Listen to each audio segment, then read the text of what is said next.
¿Qué clase de vacío necesita un hombre para asomarse a la botella como quien mira un espejo? ¿Qué monstruo íntimo obliga a repetir un nunca más hasta transformarlo en música? ¿Y si la adicción más oscura de Edgar Allan Poe no fuera exactamente la que imaginas, ni la que los manuales escolares repiten, sino otra, más profunda y sigilosa, que atraviesa su métrica, sus ritmos y su idea misma de belleza? Hoy vas a descubrir no solo cómo convivieron en Poe el alcohol, el duelo y la obsesión, sino también el mecanismo secreto, sí, secreto, con el que convirtió la dependencia en estilo. Quédate hasta el final, porque te voy a revelar una clave de lectura que rara vez se dice en voz alta. La droga última de Poe no estaba en el frasco, estaba en el compás. Empecemos por lo evidente, el mito del genio maldito con un vaso en la mano. Es cierto que Poe conoció el alcohol. Sus contemporáneos lo vieron caer, levantarse, prometer y recaer. Pero reducirlo a un bebedor es negarle su más peligrosa afición, la búsqueda sistemática de estados alterados de conciencia, a veces químicos, a veces estéticos, muchas veces afectivos.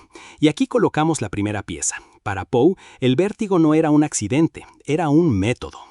Si lees su obra como un itinerario de intensidades, el alcohol aparece una y otra vez como dispositivo narrativo, como trampolín hacia la percepción exacerbada o el remordimiento amplificado. Pero lo que de verdad se vuelve adictivo es el estado de hipersensibilidad donde cada sonido, cada sombra, cada golpe de corazón se oye más fuerte que la vida. Antes de seguir, si este viaje por las sombras de Poe te está removiendo algo, dale like y suscríbete. Así me ayudas a traer más análisis literarios con lupa y latido. Continuamos. Observa el corazón del autor. El narrador no nos habla como un borracho romántico, sino como un clínico de su propia fiebre. Afirma no estar loco, tópico de la narración gótica, pero confiesa una sensibilidad auditiva atroz. ¿Qué es esa hiperacusia sino una metáfora de intoxicación?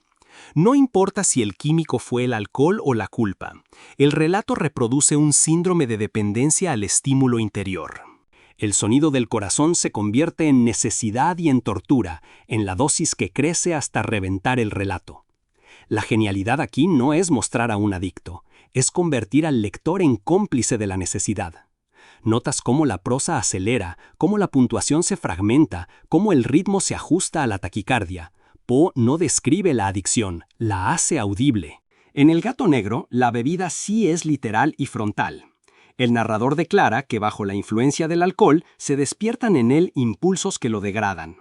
Pero incluso aquí, lo más interesante no es la botella, sino la perversidad, ese impulso de destrucción gratuita que el narrador entiende como una ley de la condición humana.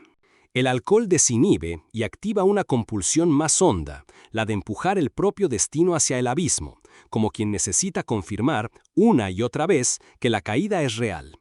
La adicción, entonces, no es solo a la sustancia, es adicción a la experiencia límite, al punto en que el yo se reconoce capaz de lo irreparable. ¿Cómo lo justifica el texto?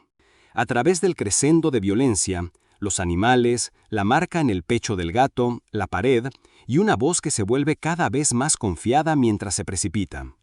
El narrador no pide perdón, pide intensidad. Detente en el barril de amontillado. Aquí el alcohol es un cebo. Fortunato, orgulloso catador, baja a las catacumbas siguiendo una promesa de amontillado. Poe nos está diciendo que la adicción tiene también una dimensión de prestigio, de máscara social, beber como saber, beber como gesto de pertenencia. Pero el descenso es algo más, es una caminata por los corredores del deseo compulsivo. Cada copa que Montresor ofrece a Fortunato equivale a un paso más hacia el muro final. Repite, insiste, seduce con el pretexto del expertise. La metáfora es transparente. Muchas adicciones se ocultan bajo el brillo del gusto cultivado. El crimen perfecto consiste en confundir delicadeza con necesidad. Ahora miremos la poesía.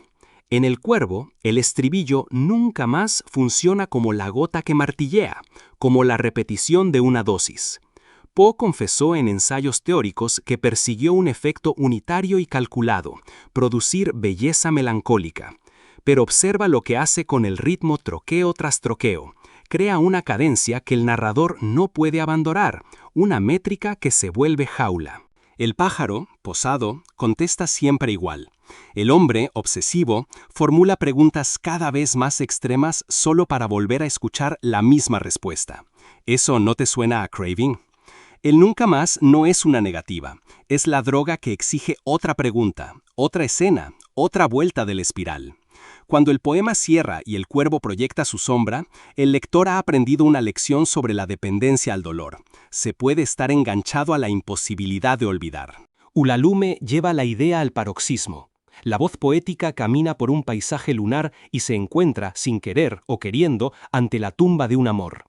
El propio lenguaje se comporta como un alucinógeno, aliteraciones, ecos, una musicalidad cavernosa.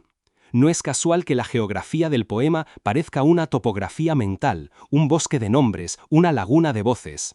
Poe buscaba la elevación del alma por la vía de lo sonoro. La adicción aquí es sonora, sí, el poema como anfiteatro de resonancias que producen un efecto psíquico. A eso me refiero cuando digo que su dependencia más peligrosa es estética. El sonido le promete una salida del mundo ordinario y luego lo encierra en un hechizo autogenerado. ¿Y Annabel Lee? El poema repite una historia de amor arrebatada por vientos más fríos y por la envidia de los serafines. Lo que en apariencia es una elegía se comporta como una fijación. El amante que cada noche se tiende junto al sepulcro, la insistencia en que nos amábamos con un amor que era más que amor. Repetición y superlativo constituyen aquí la dosis. Si la adicción clásica busca el alivio del dolor, la de Poe busca el dolor perfecto, el dolor afinado a la frecuencia de la belleza. Por eso sus muertos femeninos, Berenice, Morella, Ligeia, Eleonora, no son solo personajes. Son experimentos sobre la persistencia de una imagen que, como una sustancia, calcina y salva. Volvamos a los relatos con Ligeia. En versiones revisadas, el narrador reconoce que, bajo ciertas influencias, su percepción del mundo se altera y se hace más ardiente. Ya sea opio por alusión o metáfora de lucidez peligrosa, el caso es que la narración suspende el límite entre lo real y lo visionario. Ligeia regresa, quizá, en el cuerpo de otra mujer, y lo adictivo no es el milagro, sino la posibilidad de que el milagro ocurra otra vez. Es el mismo mecanismo con el que trabaja el juego patológico, no ganar, sino rozar la ganancia, imaginar la siguiente vez. Para justificar esta lectura, fíjate en cómo la prosa de Poe administra la expectativa, aposiciones, hipérbatos, una sintaxis que prolonga la inhalación de la frase. Leerlo es aspirar. Querrás preguntarme, ¿y qué hay del Poe biográfico? ¿No sería lo honesto admitir que su adicción fue el alcohol y ya? Aquí conviene tener cuidado. Hay testimonios que hablan de su escasa tolerancia y de recaídas crueles. Hay cartas que mencionan remedios de la época, laudanum, y hay, por supuesto, una muerte envuelta en misterio. Pero el error crítico sería confundir causa y efecto. No leemos bien a Poe si creemos que escribió como escribió por estar borracho. Más bien, cuando bebía, Poe acentuaba una disposición que ya era su programa estético, la fascinación por los umbrales. El límite entre la vigilia y el sueño, entre el remordimiento y el alivio, entre la lógica y el arrebato. Ese borde es su verdadera sustancia. Por eso, incluso en sus piezas de deducción, piensa en Dupin, la mente trabaja en penumbra, fuma, camina de noche, escucha el rumor de París. Resolver un enigma se parece mucho a apurar un trago, el zumbido inicial, la claridad súbita, el bajón inevitable. Hay otra pista, su filosofía de la composición. Allí Poe presume de haber construido el cuervo por cálculo, como quien dosifica cada elemento para alcanzar un efecto puro. ¿No es eso también una dependencia? La adicción al control, a la ingeniería del estremecimiento.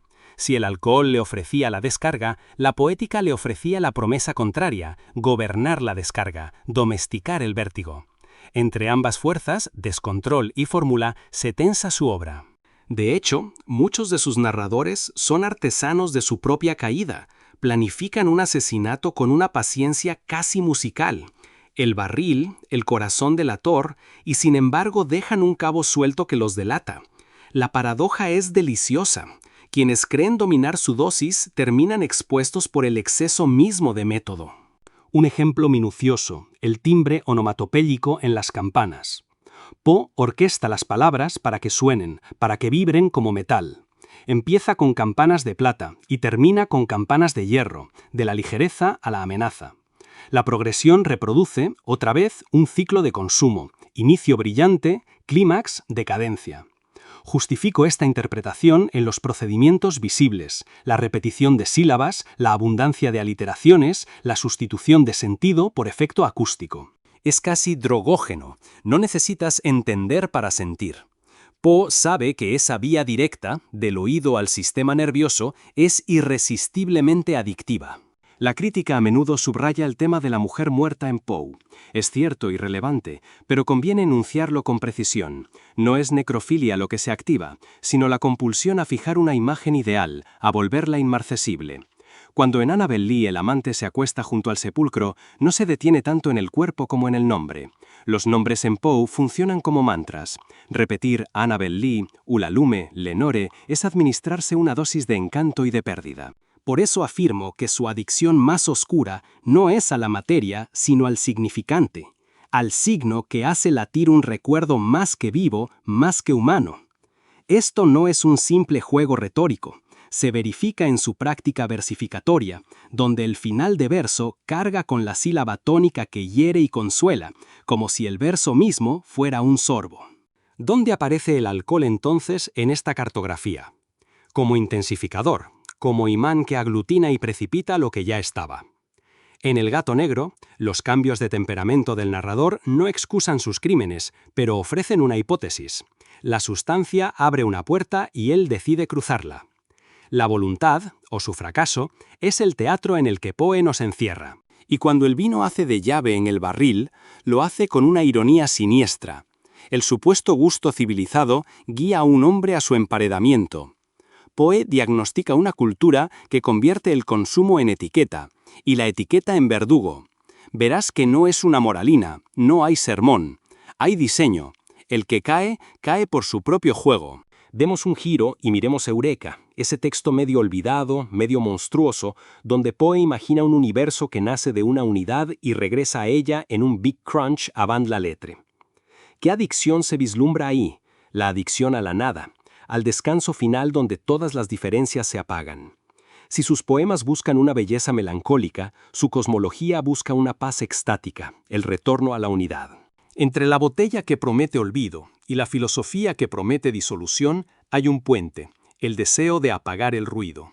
Y, sin embargo, Poe no apaga, compone, transforma la tentación de la nada en música de sombras. Esa es su ética de artista, domesticar la caída en forma.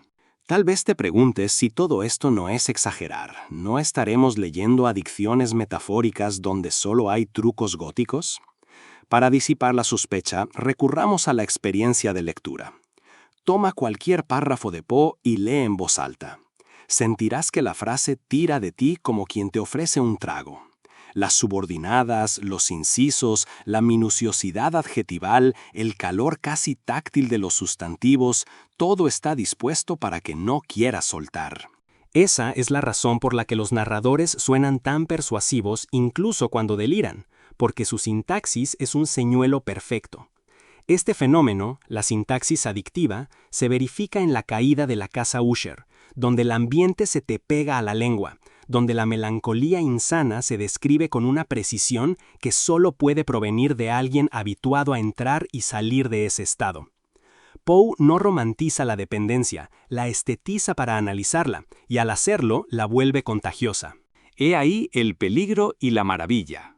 Llegamos al punto prometido, la revelación que rara vez se dice. Si tuviera que nombrar la adicción más oscura de Poe con una sola palabra, no diría alcohol, ni opio, ni duelo, diría ritmo. El ritmo en Poe actúa como una sustancia de síntesis que coagula todas las demás. Ritmo del corazón que acusa, ritmo de pasos hacia la catacumba, ritmo de martillo que sella un muro, ritmo de olas que pronuncian Annabel Lee, ritmo de alas negras que repiten nunca más. El ritmo es el aparato con el que Poe puede administrar microdosis de terror, belleza y tristeza. Y, como toda sustancia, genera tolerancia. El lector necesita otra estrofa, otro párrafo, otra campana. Poe no se intoxica solo, te invita a compartir. Eso explica por qué su obra resiste biografismos reductores, por muy tentador que sea explicar sus caídas con una etiqueta clínica. Lo que queda en los textos es una ingeniería del trance. Ahí radica, a mi juicio, su genio. Relee, con esto en mente, el final de El Cuervo. El narrador, derrotado, confiesa que su alma está para siempre bajo la sombra del ave.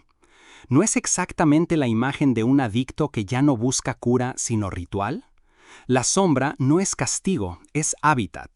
Y si elevas la mirada hacia su poética, comprenderás por qué. Poe sabía que la belleza, para vibrar, necesita repetición, y que la repetición, si es intensa, roza el peligro. Aceptó ese pacto con el diablo estético. Prefirió el esplendor de la frase que arde al consuelo tibio de la sobriedad expresiva.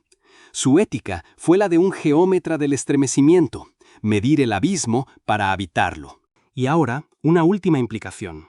Si el ritmo es su droga, entonces su antídoto, paradójicamente, también lo es. Leerlo en voz alta, atender a la cadencia, reconocer la trampa, permite disfrutar sin sucumbir. La literatura de Poe, lejos de ser apología del exceso, es una caja de herramientas para entenderlo. Mira a Fortunato y aprenderás por qué la vanidad es vulnerable. Escucha el corazón delator y sabrás cómo el remordimiento suena antes de culpar. Acompaña al amante de Annabel Lee y comprenderás las mieles peligrosas de la fidelidad a un fantasma. Poe nos enseña a reconocer los gatillos, a escuchar la campana antes de que suene. La oscura adicción de Edgar Allan Poe tiene capas. Hay una biográfica, con episodios de alcohol y remedios de su siglo. Hay otra emocional, hecha de pérdidas y de un duelo que se aferra a los nombres hermosos.